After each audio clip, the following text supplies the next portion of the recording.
கொஞ்ச நாள் தடுத்து வச்சோம். இப்போ திருப்பி அதே பிரச்சனை. இந்த பல்லாவரத்தில் இந்த அனங்காபுதூரில் மட்டும் இல்லை, சென்னைக்குள்ள பல இடங்களில் நம்ம மக்களின் வாழ்விடங்களை வந்து ஆக்கிரமிப்புங்கிற பேரில் இடித்து அப்புறப்படுத்துன்னு உங்களுக்கு தெரியும். இந்த பூவாத்து கரை ஓரத்தில் இருந்த ஆதி தமிழ் குடிகள் எல்லாரையும் அப்புறப்படுத்தி செம்மஞ்சேரி, கல்லுக்குட்டை, கண்ணகி நகர், பெரும்பாக்கம் இதுக்கு தள்ளிட்டாங்க.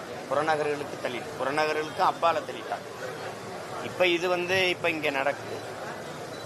அவங்க சொல்றது இது நீர்நிலை பகுதி, இதை ஆக்கிரமிச்சிட்டாங்கன்னு சொல்றாங்க. ஒரே ஒரு அடிப்படை கேள்விதான், அது நம்ம கேட்குற சாதாரணமா அந்த மக்களும் கேட்குறாங்க.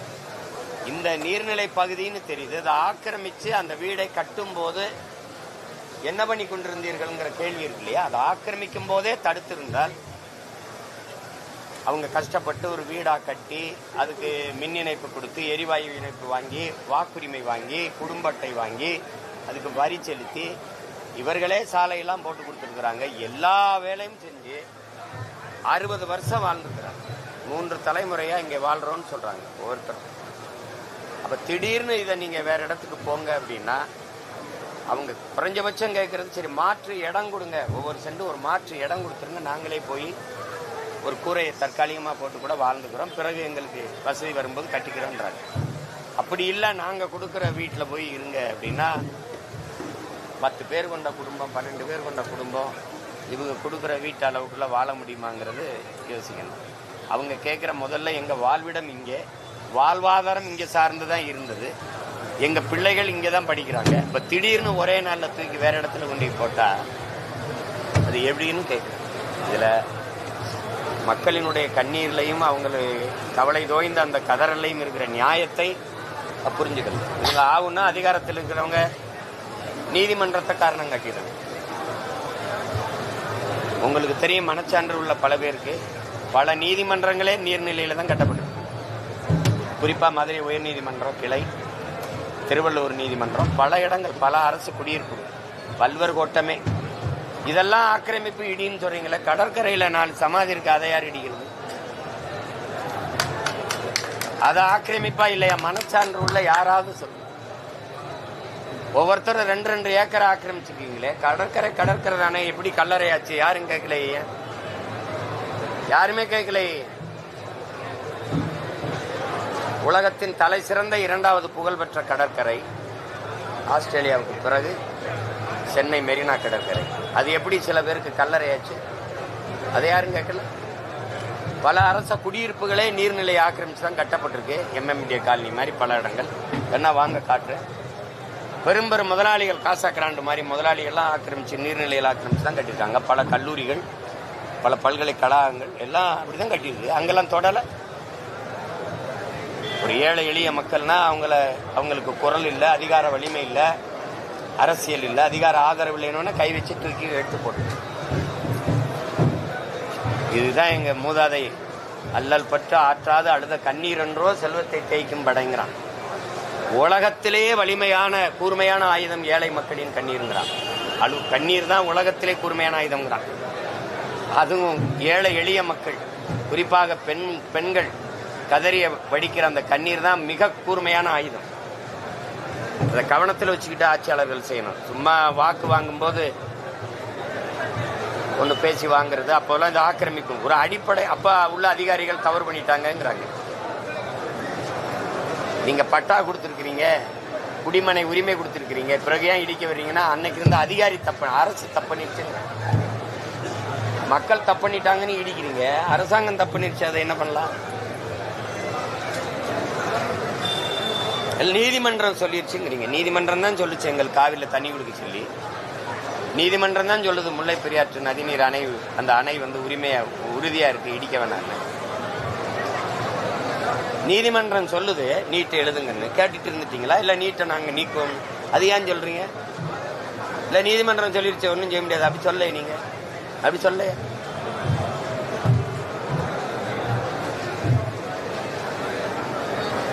கொடுமை இதெல்லாம்.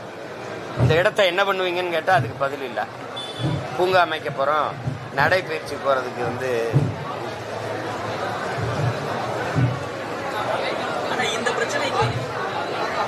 இந்த ஒரு இடம் தானே. கூவம்ங்கிறது நதியா சாக்கடை காவாயா? கூவம்ங்கிறது நன்னீர் ஓடுகிற நதியா அல்லது சாக்கடை? கழிவு நீர் ஓடுற காவாயா அது நன்னீர் ஓடுற நதியா? கழிவு நீர் ஓடுற சாக்கடையா அது காவாயா மாத்தின மகத்தான பெருமக்கள் யார்? எந்த இடமே நீங்க என்னோட வாகனத்துல பயணிக்கிறீங்களா? எந்தெந்த இடங்களை ஆக்கிரமிச்சு இதே ஆறு எந்தெந்த இடங்களை ஆக்கிரமிச்சு யார் கட்டிட்டு நான் காட்டுத்தார்? என் கூட வர்றீங்களா? அதெல்லாம் ஏன் தொடல? ஏன்னா அவனுக்கு அரசியல் வலிமை அதிகார ஆதரவு இருக்கு, அதனால தொட மாட்டேங்கிற. இவன் எளிய மக்கள், வெறும் வாட்டர்ஸ், அவ்வளவுதானே.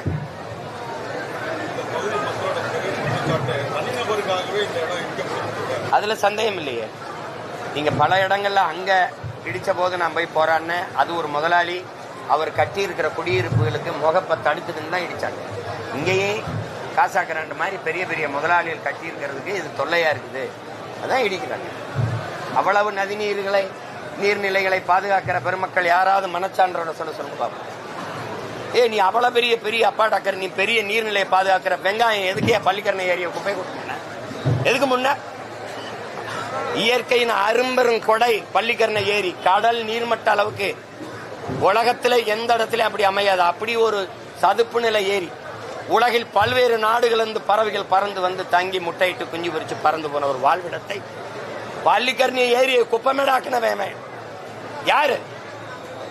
எந்த கொம்பனும் சரி செய்ய முடியாது. நீ அந்த பள்ளிக்கரணை ஏரியை குப்பையை கொட்டி ஆக்கிரமிச்சது யார்? யார்கிட்ட பதில் இருக்கு?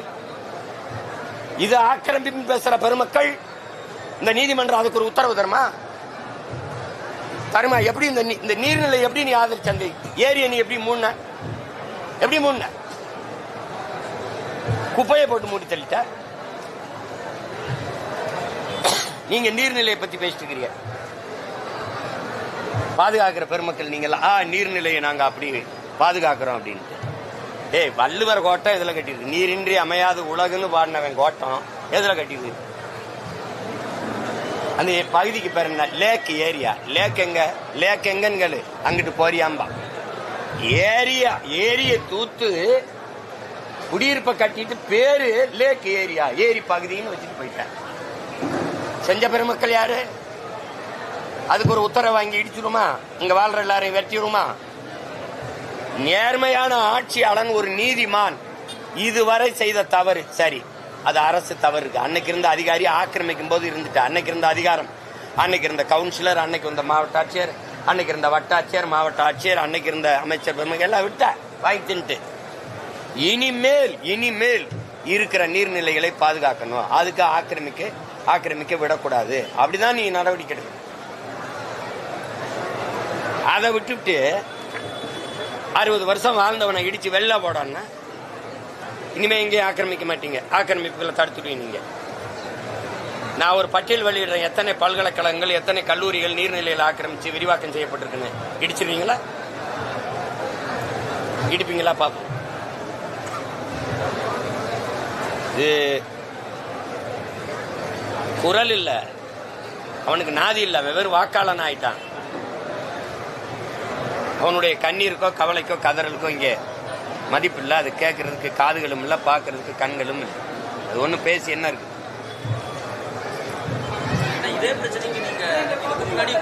ஆமா, இதுக்கு முன்னாடி வந்து போராடி தடுத்து இவ்வளவு நாள் நீட்டிச்சு வச்சோம். இப்ப திடீர்னு நான் வந்து எங்க அப்பாவோட நினைவுக்கு போயிட்டேன். அப்புறம் மே 18 கூட்டம் வந்து அதுலயே நான் வந்து ஒரு வாரம் வெளியே பயணம் பண்ணிட்டேன். அது சென்னையில இருந்தா இங்க வந்து படுத்திருப்பேன். சென்னையில இருந்திருந்தேன்னா இங்கே வந்துருந்தேன். இடி பாப்போம்.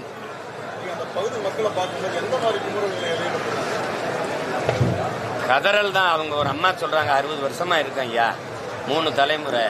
என் பிள்ளைக்கு போன மாசம் கல்யாணம் பண்ணி இப்போ கற்பமா இருக்கா. இப்போ எடுத்துட்டு போய் நாங்கள் 10 பேர் இருக்க வீட்டுக்கு 10 பேருக்கு வாடகை கொடுப்பான். சின்ன வீடு 1 லட்ச ரூபா இருக்கிறாங்க, 10,000 வாடகை இருக்கிறாங்க. நாங்கள் எங்கே போய் கொடுக்குறதுன்ற நாங்கள் சிறுக குருவி சேர்த்த மாதிரி சேர்த்து இந்த இடத்துல ஒரு வீடை கட்டிட்டோம். இப்போ இது இடிச்சுட்டா இதே மாதிரி 50-60 லட்சம் போட்டு வேற இடத்துல வீடு கட்டுறதுக்கு காசு இல்லை. இப்போ 10 பேர் இருக்கிற வீடை 10 பேர் இருக்கிற ஒரு குடும்பத்தில் இத்தனையோண்டு ஒரு இடத்துல போய் படுத்துக்கன்னு சொன்னா இது சிறையை விட கொடுமையா இருக்கா இல்லையா? அவங்க கதறலை எந்த மொழியில நான் மொழிபெயர்த்து உங்களுக்கு சொல்றது சொல்லுங்க. கண்ணீருக்கு ஏது மொழி? இது ஒன்றும் இந்த கொடுமையை ஒழிக்கணும். அது அவங்களுக்கு அதை பற்றி என்ன பிரச்சனை இருக்கு? இடி ரைட்லேருந்து தப்பிக்கிறதுக்கு டெல்லி போக, அதை பார்க்க, பேச, அதுக்கு தான் நேரம் இருக்கு. இதுக்கா நேரம் இருக்கு? நீர்நிலையை பாதுகாக்கணும்னு பேசுகிற பெருமக்கள், அறிவார்ந்த சான்றோர்கள், மண்ணை மக்களை சுற்றுச்சூழலை எல்லாம் நேசிக்கிற பெருமக்கள், இயற்கையின் ஆர்வலர்கள், நீங்கள்லாம் கவனிங்க. அரை எங்கெல்லாம் ஆற்று மணல் உருவாக 100 ஆண்டு ஆகுங்கிறது அறிவியல், புவியியல் எல்லாம் தான் சொல்லுது. இயற்கை எல்லாமே அதான் சொல்லுது. 30 அடி 40 அடி மண் வெட்டிக்கிட்டால்னதே குற்றம்னு சொன்ன நாடு, இரும்பு கை கொண்டு 30 அடி 40 அடி அள்ளி தனியாக குளம் வெட்டுறா, ஏரி வெட்டுறான்னா ஆற்றுக்குள்ளே வெட்டின பெருமக்கள் இவங்க தான். ஒரு மண்ணு கூட எல்லாம் அள்ளி திண்டு 32 ஆறையும் கொலை செஞ்சது இந்த பெருமக்கள் தான். அதெல்லாம் நீர்நிலையை பராமரிக்கிறவர் தான். என்னோட வாங்க வைகை, என் ஊரில் தான் ஓடுது பரமக்குள்ள.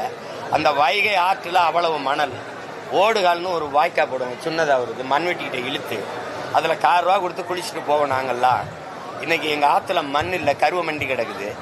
எல்லா அந்த நகரங்களின் கழிவு நீரும் ஓடுற காவாயாக மாறிடுச்சு வைகை. இன்னைக்கு தாமிரபரணி அது சாய கழிவு, எல்லா ஆலை கழிவு கொட்டுறது ஒரு கழிவு ஏரியா, ஒரு காவாயாக மாறிடுச்சு. இதெல்லாம் நீர்நிலை பராமரிப்பில் வருதா? மலைகளை எல்லாம் கல்குவாரியாக வெட்டி ஏற்றிட்டு போறீங்கள. மழை இல்லைன்னா மழை பெற முடியாது, மழை இல்லாத நிலம் பாலைவனம் ஆயிரும்னு தெரியாத நீங்க நீர்நிலையை பற்றி பேசுறீங்க. ஆறு எங்கிருந்து வருது? ஆறை பிரசவிக்கிற தாய் எது? பூமி தாயின் மலை மார்பிலிருந்து அருவி வருது, அருவி தான் ஆறை உருவாக்குது. ஆறை பத்தி பேசுற, மலையை நொறுக்கி கல்குவாரி ஆக்கிட்டு நீ பூமி தாயின் மலை மார்பை அறுத்து காசாக்குற நீ நீர்நிலையை பராமரிக்கிறது பத்தி பேசுறீங்க. நீங்க குவாரி ஓனர்ஸ் கிரஷர் வச்சிருக்கிறாரு, 500 டிப்பர் ஓடுது. நீங்க எல்லாம் இந்த நாட்டில் பெரும் முதலாளிகள், செல்வந்தர்கள், சமூக செல்வாக்கு பெற்ற மாமனிதர்கள். நீரை பத்தி பேச உங்களுக்கு என்ன இருக்கு? 950 டிஎம்சி மழை, மில்லிமீட்டர் மழை பெய்யுது. 4000 டிஎம்சி, 4000 டிஎம்சி. எங்க அந்த நீர்? 150 டிஎம்சிக்கு கர்நாடகாவில் மண்டிட்டு கை கட்டி நிக்க வேண்டியது இருக்கு, கையேந்தி நிக்க வேண்டியது இருக்கு. ஒரு சொட்டு தண்ணீர் தேங்க வழி இல்லாம கொண்டு அடுத்த நொடி கடல்ல விட்டுட்டு கடல் நீரை சுத்திகரிக்கணும் பேசுற அறிவாளிகள் தன் நாட்டை கொடுத்துட்டா. நீ கடல் நீரை சுத்திகரிக்க 50,000 கோடி, 50,000 கோடிக்கு கணக்கில்லாத ஏரி குளங்களை வெட்டி இருந்தா எவ்வளவு நீர்த்தேக்கம் உருவாக்கியிருக்க? 50,000 கோடிக்கு. ஆட்சி செய்யற லட்சணம் உட்கார்ந்துக்கிட்டு நான் நீர்நிலையை மக்கள் இந்த வீடு கட்டி வாழ்ற இந்த இடத்துல அனங்காபுத்தூர்ல எடுத்துட்டு அப்படியே நீர்நிலையை பாதுகாக்கிற பாதுகாவலர்னு பட்டம் வாங்கிட்டு போறது. எத்தனையோ போராட்டங்கள் இங்க மட்டும் இல்ல, சென்னையிலும் பல இடங்கள் போய் நேரில் சந்திச்சிருக்கீங்க. ஆனால் இது ஒரு தீர்வு காண முடியவே இல்லைங்க. என்னதான் தீர்வு? அதிகாரம்ங்கிறது அரக்க குணமும் இரக்கமற்ற மனமும் கொண்டதுங்கிறான். அதிகாரத்துக்கு எப்போதும் கண் இருக்கு, அதுல கண்ணீர் இல்லை. அதுகளுக்கு காதுகளே கிடையாதுங்கிறான். அதிகாரத்தில் இருக்கிறவனுக்கு காதே கிடையாதுடா, கண் இருக்குடா, அது பார்க்கும், ஆனால் அது கண்ணீர் வராதுறாங்கிறான். அது நீண்ட கால்களும் அகல வாயும் தாண்டா இருக்குதுங்கிறான். அந்த நீண்ட கால்களை வச்சு போராடுகிற இந்த மக்களை மிதிச்சு நசுக்கும், அகல வாயை வச்சு பேசி நியாயப்படுத்தும். இதுதான் அதிகாரம். இந்த கொடுமையான இந்த அதிகாரங்களை ஒழிக்காது என் மக்களுக்கு நிம்மதியான வாழ்வும் கிடையாது, ஒன்றும் கிடையாது. பக்கத்திலேயே குடியிருப்புகள் இடிக்கப்பட்டிருக்கு, சிலதுக்கு பட்டா இருக்கு, சிலதுக்கு பட்டா இல்லை.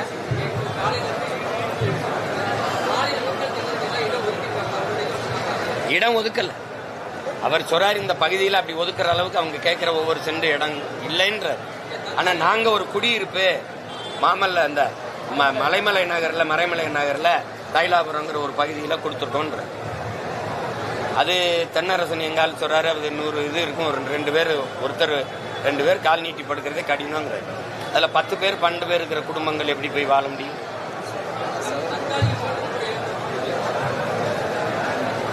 அது இதயம் இருக்கிறவர்கள், மனச்சான்று இருக்கிறவர்கள் ஆட்சியில தான் அதை யோசிப்பாங்க. மக்களை பத்திரமா வாழ்விடம். பெருந்தலைவர் காமராஜர் வைகை அணையை கட்டும்போது 20 கிராமத்தை காலி பண்றாங்க. அது நம்ம ஐயா கவிப்பேரரசு முத்தமிழ் பேரறிஞர் வீடுங்க, அந்த இருந்த இடங்களும் காலியாச்சு. மாற்று இடம் கொடுத்துட்டு அப்புறம் தான் அதை செஞ்சார். ஆனா அவன் தலைவன், அவன் ஆட்சியாளர், அதனால நடக்குது. இங்க அப்படி இல்லையே, இங்க அப்படி இல்லையே. இந்த குடியிருப்புகள்ல இடிக்கப்பட்ட இடத்துக்கு பக்கத்திலேயே குடியிருப்புகள் மாநகராட்சி ஆணையர் என்ன விளக்கம் கொடுத்தாங்க? நீதிமன்ற உத்தரவின் அடிப்படையில் அதெல்லாம் வந்து ஆவணங்கள் சரிபார்க்கப்பட்டு பதிவு செய்யப்பட்ட இடங்கள் சொல்லிட்டு நோட்டீஸ் சொல்லியிருக்காங்க. இல்லை, இப்போ நீங்கள் இப்போ இது ஒரு சீரமைக்கிறீங்க. இந்த வீடு ஆக்கிரமிப்பு, இந்த வீடு பட்டா இருந்தால் ஆக்கிரமிப்பு இல்லைங்கிறத நீங்கள் ஏற்கிறீங்களா? அண்ணன் சொல்றது அந்த நீர்நிலை, அந்த நதி, அந்த ஆறு ஓடுற, அந்த தண்ணி ஓடுற கரையில் இப்படி வீடை கட்டிட்டாங்க, மொத்தமாக இது ஆக்கிரமிப்பு. இது குடிமனை பட்டா, குடி உரிமை கொடுக்கப்பட்டிருக்கு, இது குடிமனை உரிமை கொடுக்கப்படலை, பக்கத்து வீடு. இதை இடித்து இதை வைக்கிறது, இது எப்படி ஆக்கிரமிப்பு அப்புறப்படுத்துறதா வருது? எப்படி வருது? அப்போ இங்கே இப்போ இது பட்டா வழங்கப்படாதது குற்றமா, இல்லை இதுக்கு பட்டா வழங்கினது குற்றமா? அப்போ இந்த கேள்விக்கு யார்கிட்ட பதில் இருக்கு? அதிகாரி தரப்புல வந்து சர்வே நம்பர் மாறுது, ஒரு கோர்ட்ல சர்வே நம்பர் மாறும்ன்றாங்க. பக்கத்துல நிறைய சர்வே நம்பர் நதி நீர் ஓடுற, அவங்க சொல்றாங்களா, அந்த நீர் ஓடுற அந்த காவாய், அந்த வாய்க்கால், அந்த நதி, அந்த அதுல இந்த சர்வே இது ஆக்கிரமிப்பா இல்லையா? இந்த சர்வே ஆக்கிரமிப்பு இல்ல, இந்த சர்வே என்ன ஆக்கிரமிப்பு, அப்படி வருதா?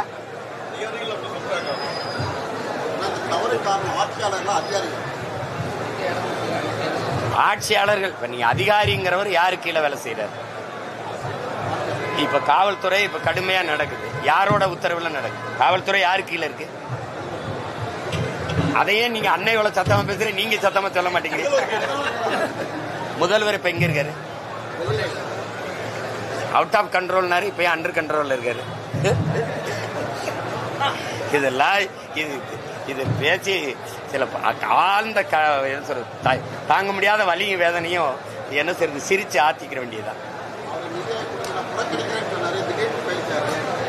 அந்த நிதி மொத்த நிதி இங்க இருக்கிறதுனால, அதனால அதை தவிர்க்க முடியாம போக வேண்டியதாயிருச்சு. அவர் தேவைன்னா ஐயா துரைமுருகன் போறாரு, தேவைன்னா நம்ம தம்பி செந்தில் பாலாஜி போறாங்க, இப்ப தேவைன்னா ஐயா போயிருக்காங்க. இப்ப நீங்க ஈடி ரைடு நீங்க எல்லாம் இருக்கீங்க, நம்ம ஒரு பேசி ஒரு முடிவு வரலாம். இந்த சோதனை, இன்கம் டாக்ஸ் வருமான வரி சோதனை, இந்த அமலாக்கத்துறை சோதனை உள்ள போறது நமக்கு தெரியுது. ஆனா உள்ள வெளியில போறது எப்ப அந்த சோதனை முடிஞ்சதுன்னு யாருக்கா தெரியுதா? தெரியாது. அங்க சோதிச்சியா அதுல என்ன எடுத்த? அவரு முறைகேடா இவ்வளவு பணம் வச்சிருந்தார், இவ்வளவு நகை வச்சிருந்தார், இவ்வளவு சொத்து சேர்த்து ஆவணங்கள் இருக்குது. ஏன் மக்கள் காசுல சம்பளம் வாங்குற நீ மக்கள்கிட்ட சொல்ல மாட்டேங்கிற? உனக்கு என்ன பிரச்சனை? நீ ரைடு போன, நீ வருமான வரி சோதனை போன முறைகேடா ஒரு 1000 கோடி வச்சிருந்தாப்ல, இந்த எடுத்த கொண்டு போறோம், என்கிட்ட சொல்லு என்கிட்ட சொல்லு. நீ பாடு உள்ள போறத சொல்லிட்டு போறா, அப்புறம் எப்ப போறா திருப்பின்னு தெரிய மாட்டேது, என்ன பண்றான்னு தெரிய மாட்டேது. டாஸ்மார்க்ல 1,00,000 கோடி நீங்க, ஒரு வாரம் கழிச்சு வெறும் 1000 கோடி நீங்க, அதுக்காக நடவடிக்கை இருக்கா? சந்திரசேகர ராவ் மகளை இதே சாரா, இதே டாஸ்மார்க், இதே அராக்குதுல தான் கைது பண்ணீங்க. அரவிந்த் கெஜ்ரிவால் பதவியே காலி பண்ணீங்க, அவரை கைது பண்ணி உள்ள போட்டீங்க. இதே சாராயம் தான். ஜார்க்கண்ட் முக்தி மோர்ச்சா முதல்வரை இதே ஊழல்ல தான் கைது பண்ணீங்க. ஏன் இங்க ஒன்னும் நடவடிக்கை இல்ல? ஏன் இல்ல? டாஸ்மார்க் அந்த ஆட்சியர் விசாரணை வீட்டில் குடும்பத்தையே கூட்டி கொண்டு விசாரிக்கிறீங்கள, இவங்க குடும்பங்கள்ல ஒருத்தரை கூட கூட்டி கொண்டு விசாரிக்கலையே. என்ன புரியுது? நீங்க யோசிச்சு பாருங்க. பாகிஸ்தான் மீது இந்தியா தொடுத்த போரை ஆதரிச்சு 2 முதலமைச்சர் தான் பேரணி நடத்திருக்காங்க. ஒன்னு டெல்லி முதலமைச்சர் பிஜேபி முதலமைச்சர், இன்னொன்னு தமிழ்நாட்டின் முதலமைச்சர் திராவிட மாடல் 2.0 முதலமைச்சர். 2 பேர் தான் பேரணி நடத்திருக்காங்க கொடியை பிடிச்ச. ஆனா அவங்க எல்லாரும் சொல்றது மற்றவனை எல்லாம் பிஜேபி பி டீம்னு. இத்தனை பிஜேபியோட கூட்டணி வச்சிருக்க ஐயா சந்திரபாபு நாயுடு கூட போல, நிதிஷ்குமார் கூட போல. இப்ப இந்த போரை நியாயப்படுத்தி பேசுறதுக்கு உலக நாடுகளுக்கு போக ஒரு 7 பேர் கொண்ட குழு. அதுல பிஜேபி ஏடிஎம்கேயோட அதிமுகவோட கூட்டணி, அதுல 2 பாராளுமன்ற உறுப்பினர், ஒன்னு ஐயா தம்பிதுரை, இன்னொரு சிவி சண்முகம்னு ஐயா. இந்த 2 பேர்ல ஒருத்தருக்கு அந்த குழுவுல இடம் இல்ல. கூட்டணியே வைக்காத திமுக இருக்க அம்மையார் கனிமொழிக்கு அந்த குழுவுல இடம் இருக்குது. இப்ப யாரு உண்மையிலே கூட்டணி? என்ன அமைதி ஆயிட்டியா? கேட்கறதுக்கு பதில் சொல்லுங்க. 7 பேர் கொண்ட குழுல போரை நியாயப்படுத்தி பேச, அந்த பேசுற இடத்துல தீவிரவாதி எப்படி உள்ள விட்டீங்க, அவன் எப்படி உள்ள வந்தது தெரியல. அரை மணி நேரம் 1 மணி நேரத்துக்கு முன்னாடி அத்தனை பேரையும் சுட்டு கொண்டுட்டு போனான்ல, சுட்ட உடனே டப்புன்னு ஏன் சுற்றி வளைச்சு அவனை கைது பண்ணல? வந்ததும் தெரியல, போனதும் தெரியல, செத்தது மட்டும்தான் தெரியுது. அது எப்படி? அதுக்கும் விளக்கம் சொல்லணும்ல, நியாயப்படுத்தணும்ல. நீங்க இந்த பாகிஸ்தான் மேல இந்தியா தொடுத்த போரை நியாயப்படுத்திட்டு வாங்க. என் நாடு என்னத்துக்கு எந்த நாட்டில் போய் இந்த போரை நியாயப்படுத்தி பேச வேண்டிய தேவை எதுக்கு வருது? நான் எந்த நாட்டில் போய் நியாயப்படுத்தணும்? என் நாட்டோட பாதுகாப்பை நான் போர் தொடுத்தேன். அதை சொல்றதுக்கு எந்த நாட்டில் விளக்களிக்கணும்? விளக்கம் அளிக்கிற நீங்கள் மணிப்பூர் கலவரம் ஏன் நடந்ததுன்னு ஒரு விளக்கம், அதை நியாயப்படுத்தி பேசிட்டு வாங்க. அதையும் பேசுவீங்களா? குஜராத் கலவரத்தை பேசுவீங்களா? இதுல 26 பேர் தான் கொல்லப்பட்டிருக்கான், அதுல பல்லாயிரக்கணக்கான மக்கள் கொல்லப்பட்டான். அதை பேசுவீங்களா? ஏன்னா நீங்க குஜராத் கலவரத்தை நியாயப்படுத்தி பேசின பெருமக்கள் தான் திமுக இருக்கிற தலைவர்கள்.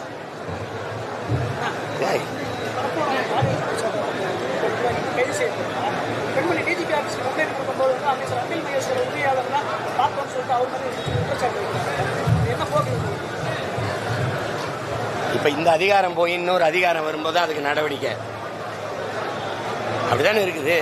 பொள்ளாச்சி பாலியல் குற்றத்துக்கு அப்படிதான் நடந்தது. என்ன நடவடிக்கை இருந்தது?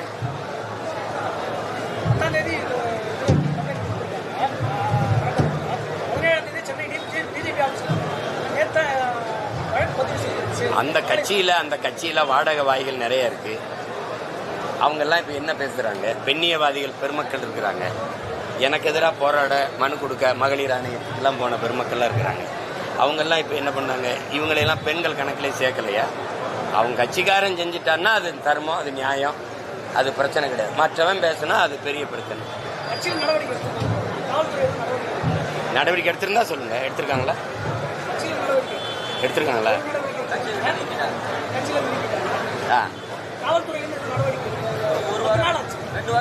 கட்சி அவருது, ஆட்சி யாருது? கட்சி அவரது நீக்கிட்டாரு, ஆட்சி யாருது? ஆட்சி யாருது சொல்லுங்க. அவரு தானே, ஐயாவுடைய தானே. ஏன் நடவடிக்கை எடுக்கல? ஏன் நடவடிக்கை எடுக்கல?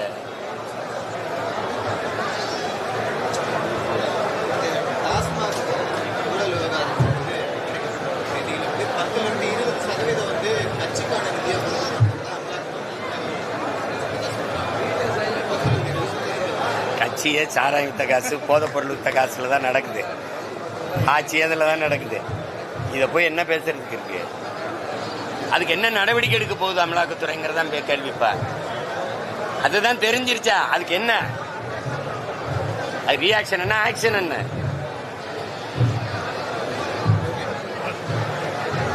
நல்லது, இடிங்க.